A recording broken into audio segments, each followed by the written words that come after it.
ਮੇਰਾ ਨਾਮ ਮੋਹਸਿਨ ਉਰਫ ਲੰਬਾ ਹੈ। ਸਮਨਾਬਾਦ ਬਸਤਾਮੀ ਰੋਡ ਦਾ ਮੈਂ ਰਹਿਸ਼ੀ ਹਾਂ। 16 ਤਰੀਕ 1:30 ਵਜੇ DH ਗਾਜ਼ੀ ਰੋਡ ਦੇ ਕੋਲ ਲਤੀਫ ਖੋਸੇ ਦੇ ਘਰ ਜਿਹੜੀ ਫਾਇਰਿੰਗ ਹੋਈ ਉਹ ਮੈਂ ਕੀਤੀ ਹੈ। ਮੇਰੇ ਨਾਲ ਕਾਸ਼ਿਫ ਮੁੰਡਾ ਸੀ, ਬਾਈਕ ਤੇ ਅਸੀਂ 2 ਜਣੇ ਹੈਗੇ ਸਾਂ। ਜ਼ੁਬੈਰ ਨਿਆਜ਼ੀ ਨੇ ਇਹ ਫਾਇਰਿੰਗ ਕਰਨ ਦਾ ਮੈਨੂੰ ਕਿਹਾ ਸੀ। ਉਸ ਤੋਂ ਬਾਅਦ 10 ਲੱਖ ਰੁਪਏ ਦਾ ਇਹਨੇ ਮੈਨੂੰ ਕਿਹਾ ਸੀ ਕਿ ਮੈਂ 10 ਲੱਖ ਤੈਨੂੰ ਦੇਵਾਂਗਾ। ਇਹਨੇ ਮੈਨੂੰ 1 ਲੱਖ ਰੁਪਇਆ ਦਿੱਤਾ ਹੈ, ਬਾਕੀ ਪੈਸੇ ਹਲੇ ਤੱਕ ਇਹਨੇ ਮੈਨੂੰ ਨਹੀਂ ਦਿੱਤੇ।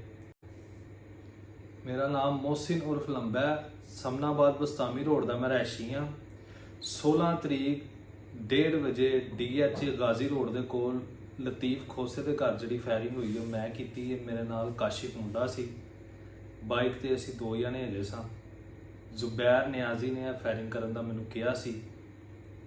ਉਸ ਤੋਂ ਬਾਅਦ 10 ਲੱਖ ਰੁਪਏ ਦਾ ਇਹਨੇ ਮੈਨੂੰ ਕਿਹਾ ਸੀ ਕਿ ਮੈਂ 10 ਲੱਖ ਤੈਨੂੰ ਦੇਵਾਂਗਾ। ਇਹਨੇ ਮੈਨੂੰ 1 ਲੱਖ ਰੁਪਇਆ ਦਿੱਤਾ ਹੈ, ਬਾਕੀ ਪੈਸੇ ਹਲੇ ਤੱਕ ਇਹਨੇ ਮੈਨੂੰ ਨਹੀਂ ਦਿੱਤੇ। ਮੇਰਾ ਨਾਮ ਮੋਹਸਿਨ ਉਰਫ ਲੰਬਾ ਹੈ। ਸਮਨਾਬਾਦ ਬਸਤਾਮੀ ਰੋਡ ਦਾ ਮੈਂ ਰਹਿਸ਼ੀ ਹਾਂ।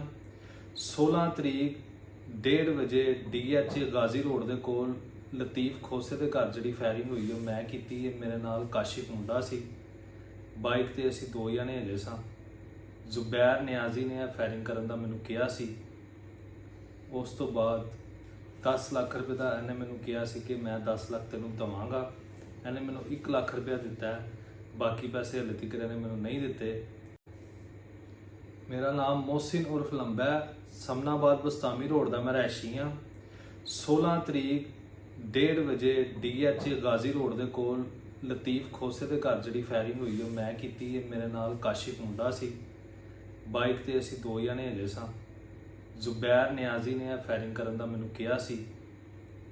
ਉਸ ਤੋਂ ਬਾਅਦ 10 ਲੱਖ ਰੁਪਏ ਦਾ ਇਹਨੇ ਮੈਨੂੰ ਕਿਹਾ ਸੀ ਕਿ ਮੈਂ 10 ਲੱਖ ਤੈਨੂੰ ਦੇਵਾਂਗਾ। ਇਹਨੇ ਮੈਨੂੰ 1 ਲੱਖ ਰੁਪਇਆ ਦਿੱਤਾ ਹੈ, ਬਾਕੀ ਪੈਸੇ ਹਲੇ ਤੱਕ ਇਹਨੇ ਮੈਨੂੰ ਨਹੀਂ ਦਿੱਤੇ।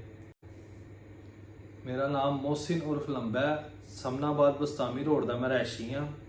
16 ਤਰੀਕ 1:30 ਵਜੇ DH ਗਾਜ਼ੀ ਰੋਡ ਦੇ ਕੋਲ ਲਤੀਫ ਖੋਸੇ ਦੇ ਘਰ ਜਿਹੜੀ ਫਾਇਰਿੰਗ ਹੋਈ ਉਹ ਮੈਂ ਕੀਤੀ ਹੈ। ਮੇਰੇ ਨਾਲ ਕਾਸ਼ਿਫ ਮੁੰਡਾ ਸੀ, ਬਾਈਕ ਤੇ ਅਸੀਂ 2 ਜਣੇ ਹੈਗੇ ਸਾਂ।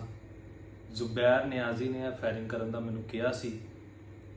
ਉਸ ਤੋਂ ਬਾਅਦ 10 ਲੱਖ ਰੁਪਏ ਦਾ ਇਹਨੇ ਮੈਨੂੰ ਕਿਹਾ ਸੀ ਕਿ ਮੈਂ 10 ਲੱਖ ਤੈਨੂੰ ਦੇਵਾਂਗਾ। ਇਹਨੇ ਮੈਨੂੰ 1 ਲੱਖ ਰੁਪਇਆ ਦਿੱਤਾ ਹੈ, ਬਾਕੀ ਪੈਸੇ ਹਲੇ ਤੱਕ ਇਹਨੇ ਮੈਨੂੰ ਨਹੀਂ ਦਿੱਤੇ।